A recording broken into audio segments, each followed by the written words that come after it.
Доброго времени суток, дорогие друзья! Мы приветствуем вновь всех наших любимых телезрителей на телеканале Якутия-24. Сегодня проект «Мы вам покажем» находится в гостях у Веры Поповой. Вера Попова является любителем, то есть рукодельницей. И сегодня мы вместе с ней сделаем интересную вот такую красивейшую вещь. Это вот такой якутский оберег.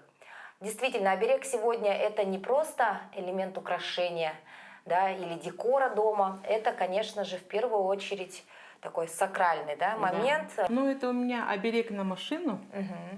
Он оберегает автомобилиста от разных несчастных случаев, от всего того, что может быть, ну, разные ДТП. И если этот оберег, он заговорен определенными словами, да, он обязательно поможет от разных случаев. То есть, когда вы делаете подобные вещи, вы их заговариваете? Я лично не заговариваю, я не удаганка. Но это такие специально обученные люди могут заговорить, да. Но я закладываю определенный смысл. Я, когда вот шью, я представляю, что этот оберег, он будет обязательно помогать. Ну вот, собственно, сегодня мы такую красоту покажем, технику. Конечно, полностью весь сделать его во время нашего эфира мы не можем, потому что время ограничено. Но хотя бы показать, как эту красоту нужно создавать и с чего начинать, мы, думаю, сможем, да? Ну что нам потребуется для создания якутского оберега? В первую очередь надо закупиться вот такими разными инструментами, да, вот этот круглогубцы называется, вот это тоже для того, чтобы, ну, кусачки, ну и разные вот такие ножницы нужны, да, и, собственно, материалы, да, фетр у нас вот такого формата. Вера, ну фетр же тоже бывает разный, да? Тоненький, толстый, нам какой пригодится? Нам пригодится 2-миллиметровый, да, разного цвета. Я, допустим, шью на, ну, сегодня мы будем показывать на таком сером фетре, да. Я специально подготовила вот такие заготовки. Чтобы этапы показать, да? Вот фетр я, ну, нужна линейка, да. Еще нужна вот такой карандаш, который вот пишет, да, ну вот так, который оставляет следы, да? И, собственно, я начинаю его вот так вот вырезать. Сколько нам нужно будет фетра примерно? Ну, фетр вот такой формы, да, это 6,5 на 6,5, и начинаю я вот, я покупаю еще вот такие обереги специально разной формы, разной, ну, орнамента, да, у меня вот это без харах кенди, и вот такие кабошоны тоже можно, да, оплести, да. В основном я делаю на таких металлических. Но тут тоже надо же знать значение, да, обязательно? Просто так же не купишь, да? Да, это якутские орнаменты, да, есть разные значения, да. Без харах он от глаза, от порчи, в общем, от всего того, что... Это у вас, да? Это женский оберег. Вот этот? Ножницы. Ножницы это женский оберег. А они уже вот такие все готовые продаются, да? Это они готовые продаются в магазинах, вот, бисерных лавках. Еще нам нужно разные, кроме инструментов, я вот использую вот сель, да? Это тоже заготовки, тоже продаются, вот такие специальные, они сами его моют там, вот, для того, чтобы вот это здесь... конский волос? Конский волос, Конский волос. И продается вот такими заготовками. Сейчас удобно, да, для рукодельниц? Все готовое, да? Да, все готовое. Ну, в общем, я начинаю оплетать вот этот оберег. Сначала мы должны вырезать фетр, да? Потом... А как вы его прикрепили? Это мы прикрепляем на таком клею, это момент клей, но он кристалл называется, да, прозрачный. Обычный клей момент сюда не подойдет, да. Мы, вот, кто занимается бисером, мы пользуемся вот таким клеем, кристалл называется, да, он прозрачный, он не оставляет следов. И вот, допустим, вот этот харыстхал, он такой, да, мы его должны немножко приподнять, да, нарастить как бы, да. Высота должна быть, да, смотрите. Он должен быть вот, видим? такой высоты, ну, и мы делаем произвольно, да, произвольно. Вы туда добавляете подложку, да? Вот тут я вырезаю, да, допустим, вот так вот кружочки, вот так. И вырезаю кружочек этот. И делайте подставочку такую, чтобы харыстхал у нас был на высоте, да? Да. А как вы стали увлекаться рукоделием, Вера? Ну, когда это было очень печальное событие, да, когда мне по заболеванию мне ампутировали ногу, я села в инвалидное кресло, и у меня как бы начался период такой длительной затяжной депрессии. Да? Ничего не хотела сделать. Такая была очень печальная история. Да? И в один прекрасный момент я в соцсетях, по-моему, да, я наткнулась на страницу Анжелики Токаревой. Это у нас мастерица известная. И она проводила мастер-классы. И я попала на ее мастер-класс именно по оберегам, да, по якутским украшениям. Но у нее разные мастер-классы разного характера. И я попала на ее мастер-класс. Я сначала сделала вот такой...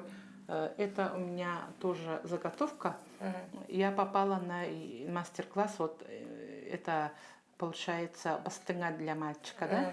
Вот такого плана. И вот я попала на это, и я вообще обо всем забыла. О всех бедах, заботах, да? О своих проблемах забыла. Это, оказывается, очень затягивает, да? Затягивает. И сидишь там часами за работой, да, и потом, когда все это начинает получаться, это такая прямо радость отдушина, да.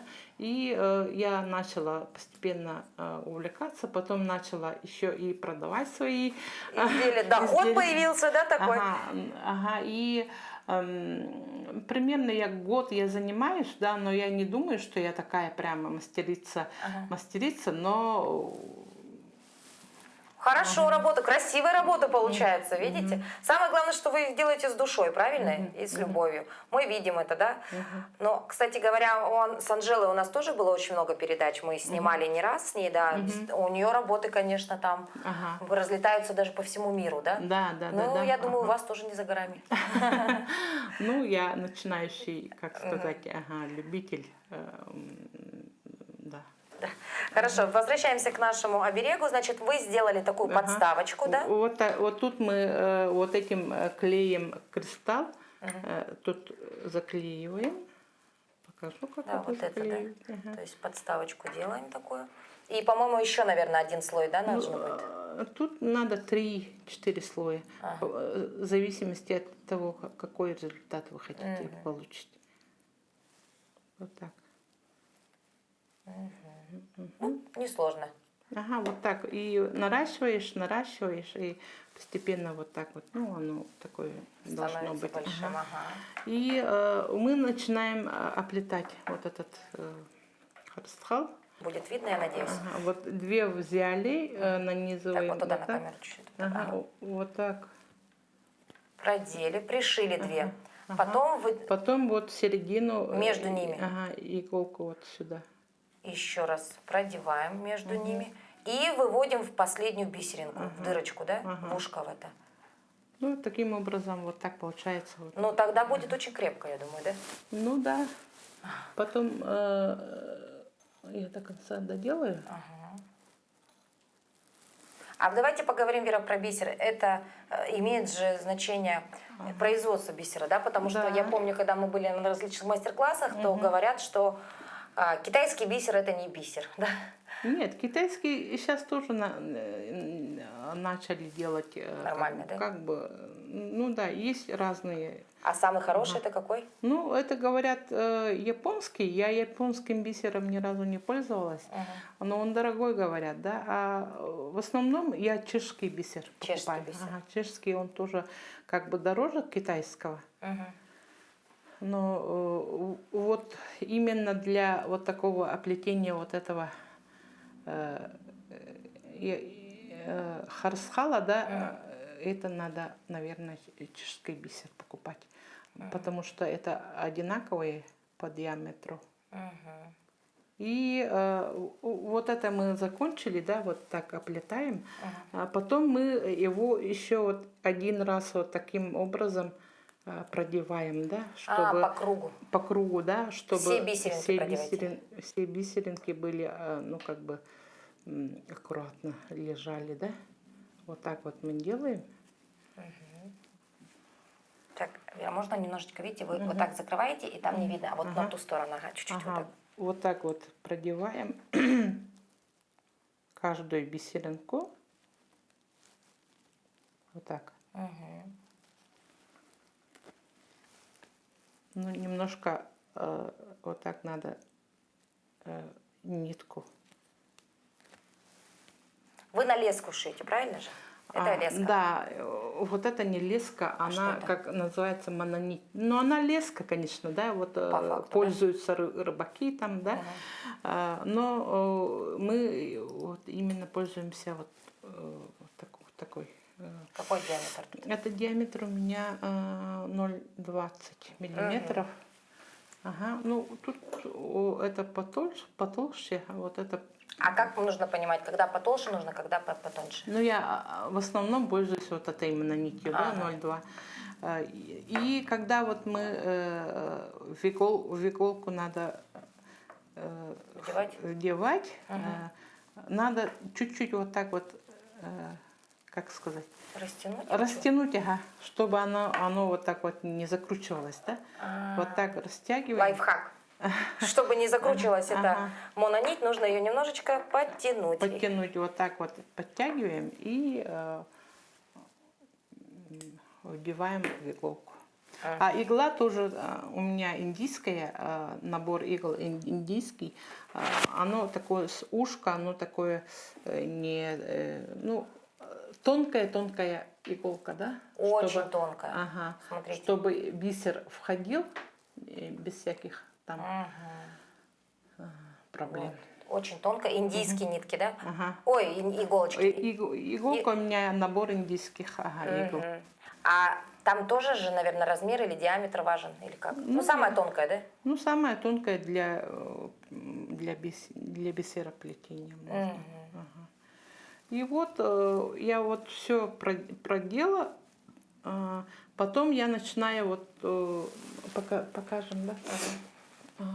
Вот таким образом надо оплетать, да? По кругу. По кругу. Берем там. Какой бисер? Вот этот? Ага, вот этот. Вот этим бисером. Так, это у меня стразовая лента. Другое это. Уже пошел другой цвет, да? Уже пошел другой цвет, и я начинаю вот так вот оплетать. Вот так, оно же выпуклое должно быть, да? Интересно, а как вы так можете поднять наверх это все? Ну, это поднимается. Вот дальше я один бисер пропускаю, потом вот сюда. Вот пропустила один, другой вот сюда. А сколько времени уходит на изготовление? Мы же видим, дорогие друзья, тут, чтобы вы понимали, здесь прям несколько слоев бисера. То есть мы внизу видим там первый слой, потом поверх него еще один узор, еще один узор. Но тут очень много бисера. Видим ленту, да, и страз даже там все. Стразовая лента, да, там надо приклеивать, да. Разными способами можно там делать. И сколько времени уходит у вас на изготовление такого одного? Ну, я это сделала за один день. Да вы что? Ага. Это у меня получается двустороннее, да, я иногда делаю одностороннюю, а когда делаю одностороннюю, вот с этой стороны я обклеиваю просто такой кожей, кожу вырезаю, и вот тут я тоже приклеиваю, потом пришиваю, и получается у меня односторонний оберег. А это у меня когда вот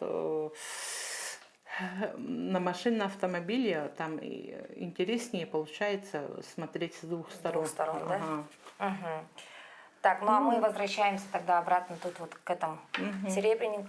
Здесь вы уже выходите на верхний слой, да? На верхний слой, ага. И вот тут я 4 ряда вот так вот прохожу. Ага. Вот так вот. Получается вот такая у меня оплетка такая называется. Ага. Потом идет, вот оплетаю, да, потом идет ряд стразовой ленты, да, я его вот так вот тоже приклеиваю.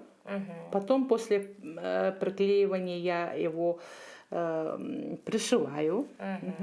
Разными способами я вот это все вышиваю, да. И потом вот это между собой приклеиваю. И вот этот способ называется американский шов, да. Вот этот... Две части сшиваете, да? Две части сшиваю. Потом я делаю вот эти сель, пришивается она на пине, да, вот у меня пин вот такой. Что это такое? Пин? Это... Иголочка? Нет, это такая металлическая такая штука с ушком, она вот применяется именно для того, чтобы делать различные бижутерии, там, вот эти обереги, да. Я его приклеиваю сюда, вот так вот. И вот именно этим инструментом я, получается, вот так вот его разгибаю. И есть у меня вот такая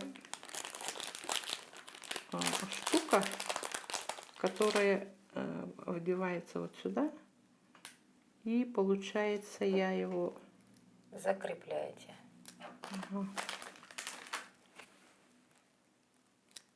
Вот так делаю. А вообще увлечение вот бисером, это самое дорогое здесь что? Бисер? Самое дорогое здесь у меня вот этот лошадиный... Конский волос? Конские волосы. Самые дорогие, да, кисточки вот эти? Ага, вот они стоят 300 рублей. А сам бисер тоже недорогой, оказывается, да? Нет, он сам бисер, ну, как сказать, недорогой. Бывает дорогие, да? Допустим, у меня вот тут, я покажу, да? Это, наверное, у меня чешский был. У меня вот такая, вот столько бисера, совсем мало, да? Он стоит 750 рублей. О, ну это потому что какой-то, видимо, крутой, да? Ну, с виду-то посмотришь, как будто бисер, да, бисер. Чешский бисер.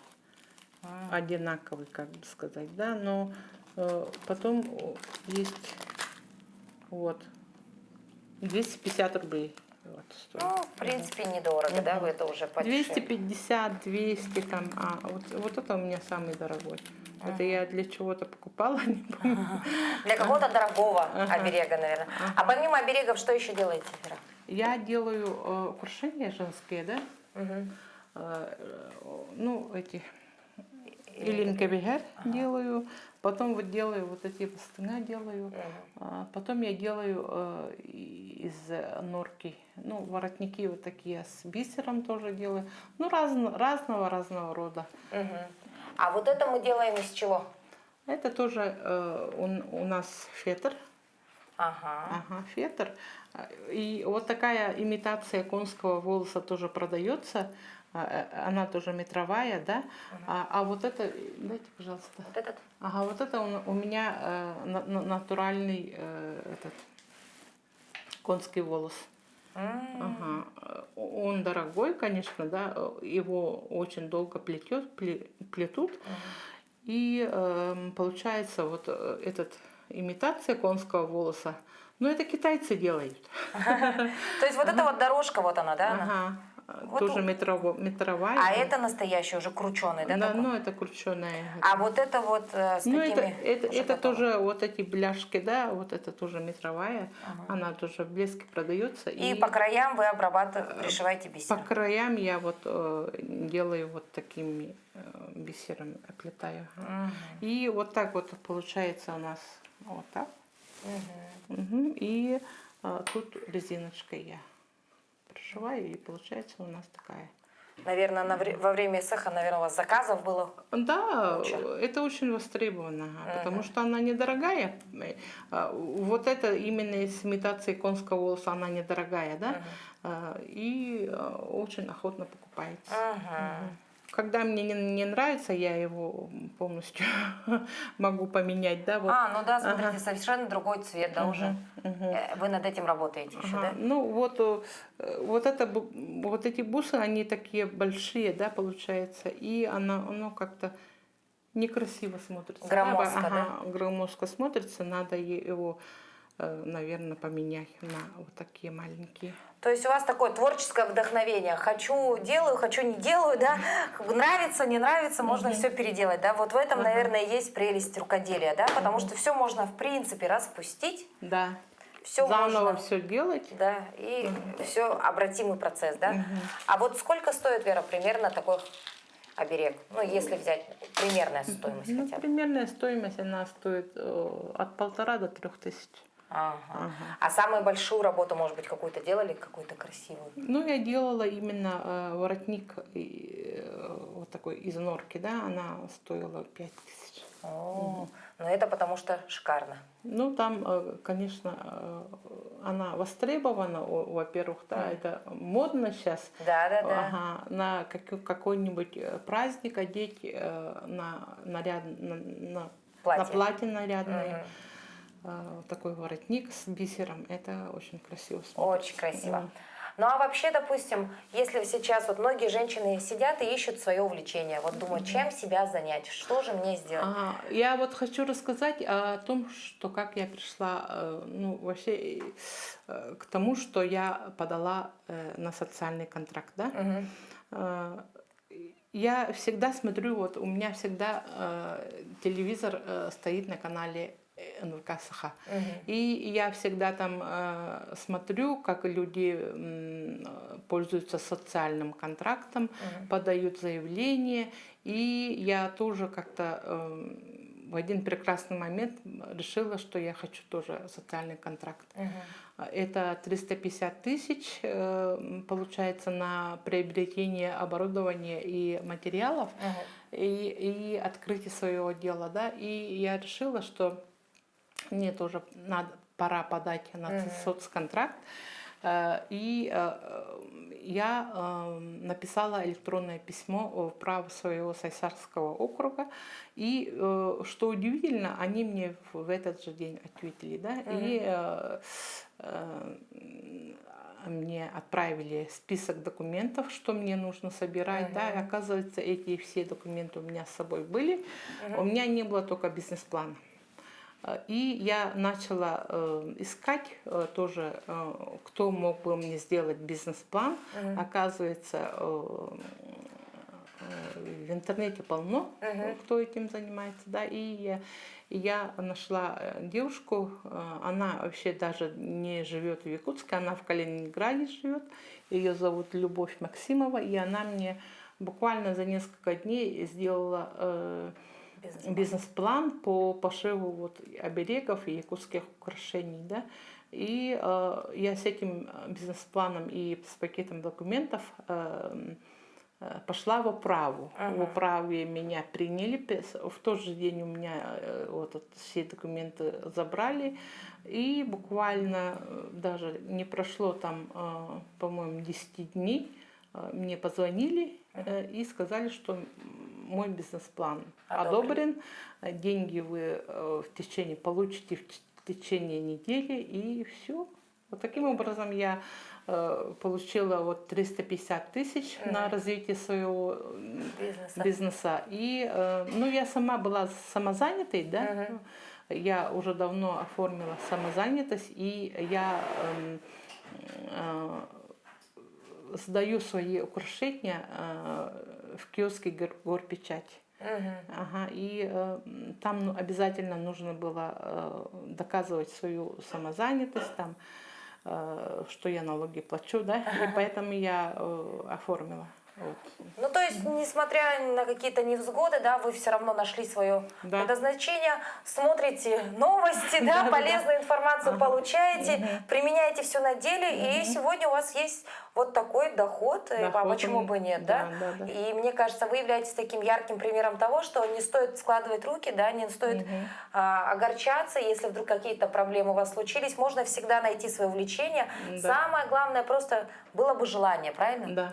Это главное, желание, да, желание там творить, желание заработать, да.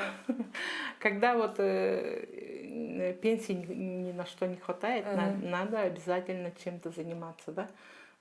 Не только допустим, инвалидам, да, всем надо чем-то заниматься. Чем-то заниматься. Своим увлечением каким-то. И если это еще приносит какой-то доход, еще лучше, правильно? Да. Ну что, Вера, мы благодарим вас за то, что сегодня позволили нам посетить ваш прекрасный дом, поделились полезной информацией. Я думаю, многие рукодельницы возьмут на заметку ваши советы, да, и, возможно, кто-то сам смастерит. Ну, хотя, конечно, сразу нужно отметить, что все вот эти техники плетения, это, конечно, долгий и кропотливый труд, правильно? Ну да, можно так сказать. Ну и мы желаем вам, конечно же, творческого вдохновения, желаем вам побольше благодарных покупателей, да, ну и, конечно, пускай ваш бизнес процветает. Ну, напоминаем вам о том, что, конечно, наш якутский оберег – это очень сильная вещь, здесь и очень глубокий смысл, но и самое главное, конечно, когда человек это делает своими руками, с любовью, с душой, это всегда, мне кажется, в любом случае должно принести какие-то позитивные эмоции, правильно? И позитивную ауру. Да. Увидимся, до новых встреч, всего доброго.